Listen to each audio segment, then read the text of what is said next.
Welcome to Ask the Lawyer radio podcast with attorney Brian Figueroa of the law firm Figueroa and Associates.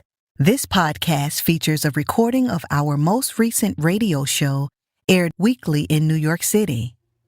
We hope you enjoy the show, which features news, views, and interviews on matters such as immigration, personal injury, bankruptcy, divorce, family law, estate planning, wills and probate, deed transfers, civil rights, criminal defense, workers' compensation, and taxes, both individual and business.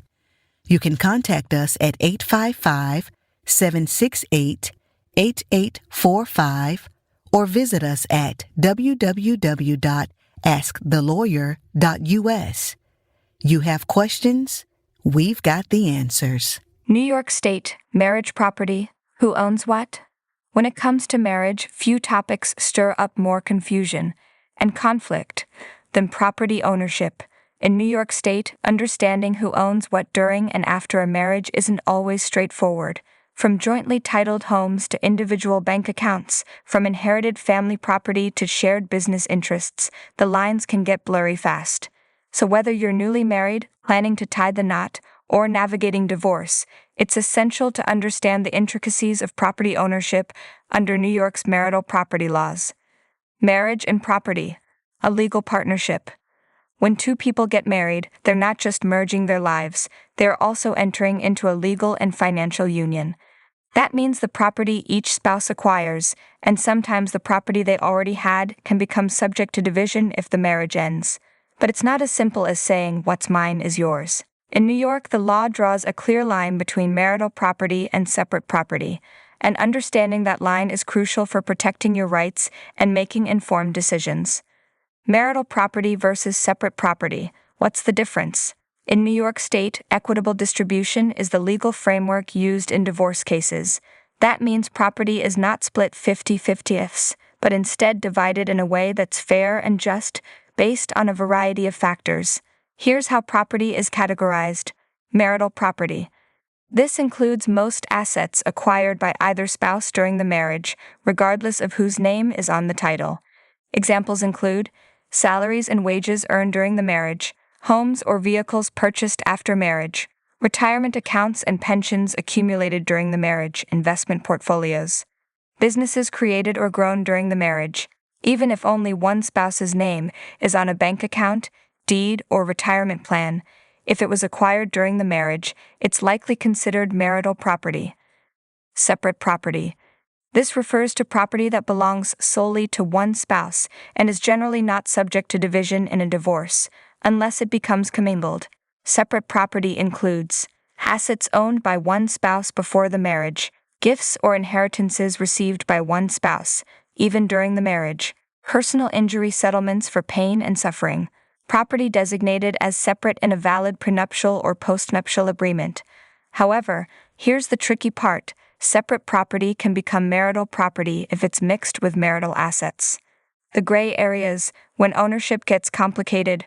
Marriage property laws in New York may seem black and white on paper, but in real life, things get messy. Here are a few scenarios that illustrate how complicated ownership can become.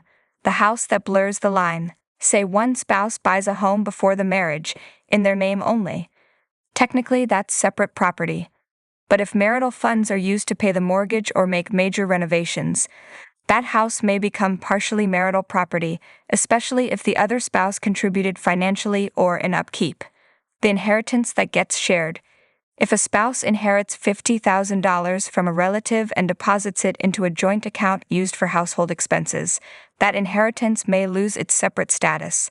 Once separate assets are commingled with marital assets, it becomes difficult to trace ownership. The business that grew together. If one spouse starts a business before the marriage, it might start as separate property. But if it grows significantly during the marriage, especially with the help or support of the other spouse, courts may decide that the increased value is marital and therefore subject to distribution. What about debts? It's not just about assets. Debts incurred during the marriage, credit cards, loans, mortgages are generally considered marital liabilities, even if only one spouse's name is on the account.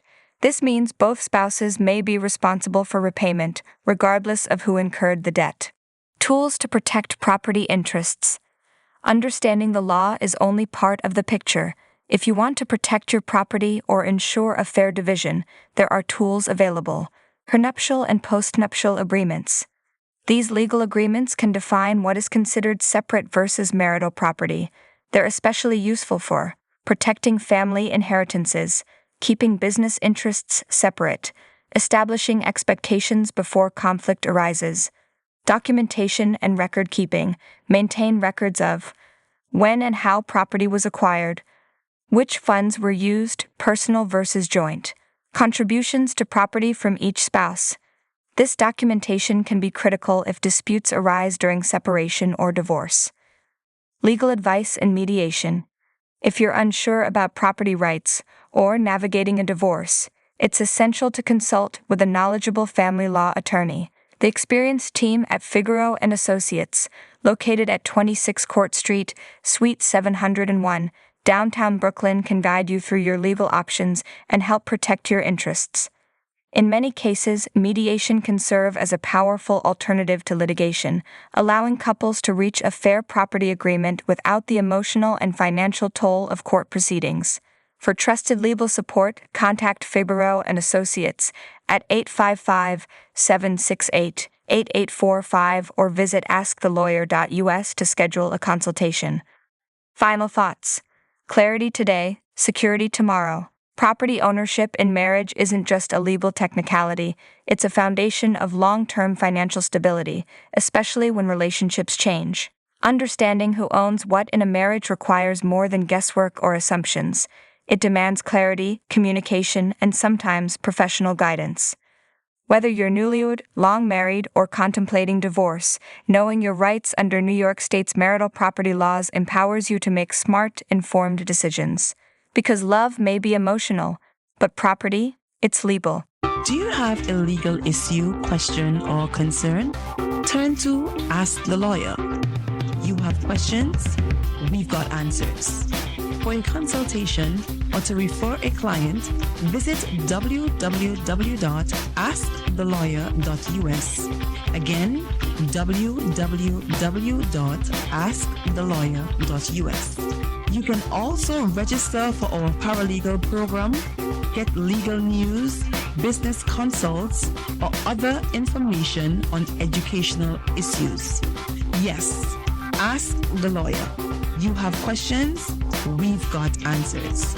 For a consultation or to refer a client, visit www.askthelawyer.us. Again, www.askthelawyer.us.